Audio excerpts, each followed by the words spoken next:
Hello நண்பர்களே, அனைவருக்கும் வணக்கம். ஸோ இது வரைக்கும் நம்ம என்ன பார்த்துருக்கோன்னு பார்த்தீங்கன்னா, ஜாவா பைத்தானை சேர்ந்து படிக்கலான்னு சொல்லிட்டு பேசிக்ஸ்லேருந்து எல்லாம் படிச்சுட்ருக்கோம். இது வரைக்கும் என்ன கவர் பண்ணியிருக்கோன்னு பார்த்தீங்க அப்படின்னா, ஒரு ஹலோ வேர்ல்டு எப்படின்னு ஜாவாவில் பண்ண முடியும், பைத்தானில் எப்படி பண்ண முடியும், அந்த இன்ஸ்டால் பண்ணுற செட்டப் எல்லாம் பார்த்தோம். அடுத்து வந்து பார்த்திங்கன்னா பைத்தான்லேயும் ஜாவாலையும் பேசிக்ஸாக நீங்கள் என்னென்ன தெரிஞ்சுக்கணும். ஸோ அதுக்கப்புறம் என்ன பார்த்தோம், டேட்டா டைப்ஸ் பார்த்தோம். டேட்டா டைப்ஸ்க்கு அப்புறமா வேரியபிள்ஸ் பார்த்தோம்.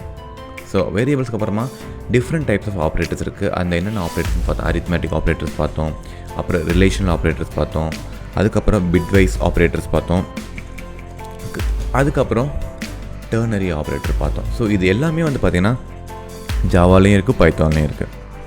இப்போ டெர்னரிக்கு பதிலாக வந்து பார்த்திங்க அப்படின்னா பைத்தானில் நமக்கு மெம்பர்ஷிப் ஆப்ரேட்டர், அதையும் நம்ம பார்த்துட்டோம்.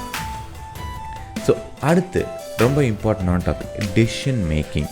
ஓகே, ஸோ ஒரு லாங்குவேஜில் ஒரு இம்பார்ட்டண்ட்டான விஷயம் என்னென்னு பார்த்தீங்கன்னா டெசிஷன் மேக்கிங் தாங்க.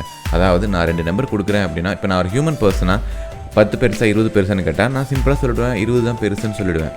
ஆனால் ஒவ்வொரு ஹியூமன் பீயிங்கும் ஒவ்வொரு இன்புட் கொடுப்பாங்க. ஸோ அப்போ அந்த இடத்துல ஒரு மெஷின் வந்து அந்த 2 இன்புட்டை வாங்கிக்கிட்டு எந்த நம்பர் பெருசு சின்னது அப்படின்னு சொல்லி ஒரு சின்ன அவுட்புட் உங்களுக்கு கொடுக்கும், ஒரு லாஜிக்கை இம்ப்ளிமெண்ட் பண்ணும். அதுதான் வந்து பார்த்திங்கன்னா டெசிஷன் மேக்கிங். ஸோ அந்த டெசிஷன் மேக்கிங்க்கு நிறையா மெத்தட்ஸ் இருக்குது. ஸோ என்னென்னு பார்த்தீங்கன்னா மெத்தட்ஸ் சொல்கிறதோட ஆப்ரேஷன்ஸ்னு சொல்லலாம். ஸோ ஃபஸ்ட்டு வந்து பார்த்தீங்கன்னா ஜாவாலையும் பைத்தான் ரெண்டுலேயுமே காமனாக இஃப் இருக்குது, நெஸ்டட் இஃப் இருக்குது, இஃப் எல்ஸ் இருக்குது, ஸ்விட்ச் இருக்குது. பட் பைத்தானில் ஸ்விட்ச் இருக்காது. ஓகேங்களா?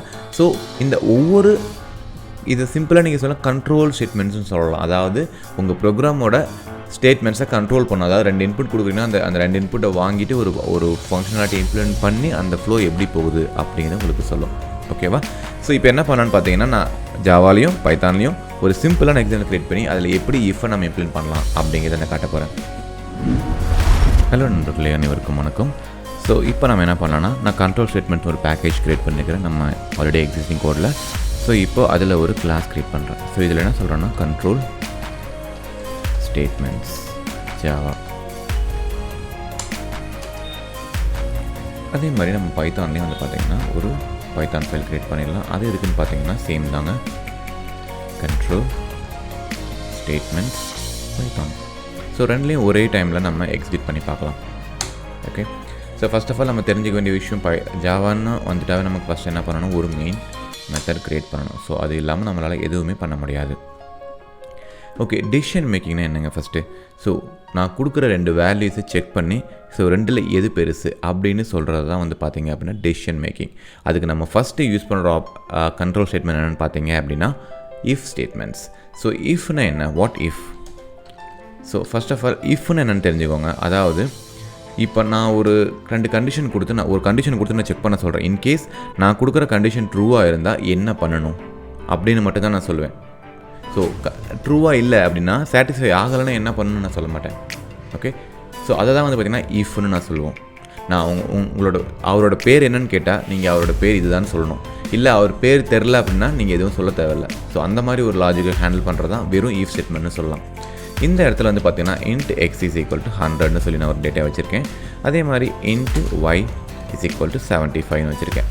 ஸோ இதை நார்மலாக வந்து பார்த்தீங்கன்னா நீங்கள் பார்க்கும்போது சொல்லிடலாம் இல்லை எது பிக்கர்னு சொல்லிவிட்டு. ஸோ இப்போ நான் என்ன சொல்ல போகிறேன்னா, எனக்கு வந்து எக்ஸோட வேல்யூ வந்து ஒய்யோட பெருசாக இருந்தால் சிம்பிளாக என்ன சொல்லணும்னா எக்ஸ் இஸ் பிக்கர்னு சொல்லிடணும், அவ்வளோதான். இன்கேஸ் அப்படி இல்லைனா அதை நான் சொல்ல போகிறதில்ல. ஏன்னா எனக்கு தேவை ஒரே ஒரு கண்ட்ரோல் ஸ்டேட்மெண்ட் தான். கரெக்டாக இருந்தால் மட்டும் எக்ஸிக்யூட் பண்ண நான் சொல்கிறேன். எப்படின்னு பார்த்தீங்கன்னா யூஸ் பண்ண சின்டாக்ஸ் வந்து பார்த்திங்கன்னா இஃப், இதுதான் வந்து பார்த்திங்கன்னா கீவேர்ட். ஸோ அதுக்கப்புறம் நம்ம என்ன பண்ணணும், ஒரு ப்ராக்கெட்ஸ் ஓப்பன் பண்ணணும். ஏன்னா இந்த ப்ராக்கெட்ஸில் வந்து பார்த்திங்கன்னா நம்ம அந்த லாஜிக்காக கொடுப்போம். அதாவது ஸ்டேட்மெண்ட் என்ன கொடுக்க போகிறோம், என்ன செக் பண்ண போகிறீங்க. ஸோ நான் என்ன செக் பண்ணுறேன்னா X greater than or equal to ஒய்யான்னு செக் பண்ணுறேன். என்ன பேசிக்காக என்ன ட்ரை பண்ணுறேன்னா எக்ஸோட வேல்யூ வந்து ஒய்யோட பெருசாக இருக்கா இல்லை ஒய்க்கு ஈக்குவலாக இருக்கா அப்படின்னு நான் செக் பண்ணுறேன். ஸோ அதுக்காக தான் நான் greater than R is equal to நான் போட்டிருக்கேன். இப்போது எக்ஸோட வேல்யூ வந்து கிரேட்டர் தென் ஒய்யாக இருந்தால் சிம்பிளாக நீங்கள் என்ன சொல்லணும்னா சிம்பிளாக நீங்கள் எக்ஸ் இஸ் பிக்கர், இந்த ஸ்டேட்மெண்ட்டை நீங்கள் பிரிண்ட் பண்ணால் போதும். ஓகே, நீங்கள் கேட்கலாம், ஸோ ஒரு மெத்தடை நீங்கள் க்ரியேட் பண்ணும்போது நீங்கள் இந்த ஓப்பன் கர்லி பிரேசஸ் போடுறீங்க, பட் இஃப் போடும்போது எதுவுமே போடல ஏன்னு கேட்டிங்க அப்படின்னா, பட் கண்டிப்பாக இஃப் கண்டிஷனை எழுதினாலும் நீங்கள் அந்த ப்ராக்கெட்ஸ் கண்டிப்பாக கொடுக்கணும். பட் இங்கே நான் ஏன் கொடுக்கலன்னா ஒரே ஒரு லைன் ஆஃப் எக்ஸிக்யூட் தான். ஸோ இதை நீங்கள் எப்படி கொடுக்கலாம்னா இப்படி கூட கொடுக்கலாம். இப்படி கொடுத்தாலும் ஓகே தான், ஒரு பிரச்சனையும் கிடையாது. என்ன ரீசனுக்காக நான் கொடுக்கலன்னா, ஒரே ஒரு லைன் எக்ஸிக்யூஷன், ஒரே ஒரு லைன் இம்ப்ளிமெண்டேஷன் அப்படிங்கும்போது நீங்கள் இந்த ப்ராக்கெட்ஸ் கொடுக்கணும் அப்படிங்கிற அவசியமே கிடையாதுங்க. ஸோ இப்போ ரன் பண்ணி பார்த்துக்கலாம். நீங்கள் கேட்கலாம், இந்த சின்ன லாஜிக் செக் பண்ணுறதுக்கு எதுக்கு இப்படி ப்ரோக்ராம் நீங்கள் கேட்கலாம். பட் பேசிக்கலாக இந்த 2 இன்புட் யார் கொடுப்பாங்கன்னா, டிஃப்ரெண்ட் இன்புட்ஸ் கொடுப்பாங்க, வேறு யூசர்ஸ் கொடுப்பாங்க. ஒவ்வொரு யூஸரும் ஒவ்வொரு மாதிரி இன்புட் கொடுப்பாங்க. எல்லோரும் வந்து இப்படியே கொடுப்பாங்கன்னு அர்த்தம் கிடையாது. ஸோ ஒரு சில இடத்துல வந்து பார்த்தீங்கன்னா ஒய் வந்து பார்த்தீங்கன்னா எக்ஸோட இப்போ வந்து இங்கே 750 இருக்குது. இப்போ என்ன ஆகும், இந்த கண்டிஷனே ஃபால்ஸ் ஆகிடும். X greater than is equal to ஒய்ன்னு check பண்ணுறாங்க. எக்ஸ் வந்து ஒய்யோட பெருசாக இல்லை, சின்னது. அப்போ நான் ரைட் கிளிக் பண்ணணும்னா என்ன ஆகும், எனக்கு எதுவுமே அவுட்புட் வராது. என்ன ரீசன் பார்த்தீங்கன்னா என்னோட கண்டிஷன் சாட்டிஸ்ஃபை ஆகலை. ஓகேவா? இப்போது இதே கண்டிஷனை நம்ம என்ன பண்ணலாம்னா பைத்தான்லையும் செக் பண்ணி பார்த்தலாமா? ஓகே, பைத்தானுக்கு போகலாம். நான் அப்படியே காப்பி பேஸ்ட் பண்ணேன். ஓகே, சிம்பிளாக X is equal to 100, so Y is equal to 75. Same logic தான். ஸோ இந்த இடத்துல வந்து பார்த்தீங்க அப்படின்னா நமக்கு மெயின் மெத்தடு கிளாஸ் எல்லாம் தேவையில்லை. ஏன்னா நீங்கள் டேரெக்டாகவே உங்களோட லாஜிக்கை இம்ப்ளிமெண்ட் பண்ண ஆரம்பிச்சிடலாம். Because it's Python. பைத்தானில் எப்படி ஒரு கண்டிஷன், இஃப் கண்டிஷன் நீங்கள் செக் பண்ணணும் அப்படின்னா அதுக்கு சின்டாக்ஸ் வந்து பார்த்தீங்கன்னா இஃப், அதுக்கப்புறம் உங்களோட கண்டிஷன். அதாவது இஃப் இதில் வந்து நீங்கள் என்ன கொடுக்கணுன்னா கண்டிஷன் கொடுத்துட்டு அதுக்கப்புறம் இங்கே ஒரு கோலன் கொடுக்கணும். சாரி, இது கமெண்ட் பண்ணுறதுக்கு வந்து பார்த்தீங்கன்னா ஆஷ் தானே. ஸோ இந்த கோலன் கொடுக்கணும். அந்த கோலனுக்கு கீழே வர எல்லாமே வந்து பார்த்தீங்க அப்படின்னா அந்த இஃப் பிளாக்குக்கு ரிலவெண்ட் ஆனது. ஃபார் எக்ஸாம்பிள், இப்போ நான் அந்த கண்டிஷன் எக்ஸிட் பண்ணுறேன். If X greater than or is equal to ஒய்னு கொடுத்துட்டு இந்த இடத்துல என்ன பண்ணுவேன், ஒரு கோலன். இப்போ நான் என்டர் அடிச்சுன்னா ஆட்டோமேட்டிக்காக அதுவே ஒரு சம் ஸ்பேஸ் இன்டென்ட் பண்ணிக்கும். ஓகேங்களா? ஸோ இந்த இடத்துல என்ன சொல்கிறேன், சாரி, ஸோ பிரிண்ட்னு கொடுத்துட்டு இங்கேயும் நான் என்ன சொல்கிறேன், எக்ஸ் இஸ் பிக்கர். ஸோ நீங்கள் கேட்கலாம், அப்போ இதுக்கப்புறம் வர லைன்ஸ் எல்லாம் எதுக்கு கீழே வரும்னு பார்த்தீங்கன்னா எல்லாமே இஃப் கீழே தான் வரும். எப்படின்னு பார்த்தீங்கன்னா இப்போ நான் மல்டிப்ளைஸ் நினைக்கிறேன் இஃப். ஸோ இந்த இடத்துல என்ன பண்ணுறேன்னா சிம்பிளாக வந்து சும்மா ஒரு ஸ்டேட்மெண்ட் கொடுக்குறேன். அதுக்கப்புறம் வந்து பார்த்தீங்கன்னா திரும்ப back to original position. So இந்த இடத்துல கொடுக்கல என்ன பண்ணால் அந்த இஃப்க்கு வெளியில் வர்றது. இப்போ வந்து பார்த்தீங்கன்னா ஆஃப்டர் இஃப். ஸோ இப்படி தாங்க நமக்கு வரும்.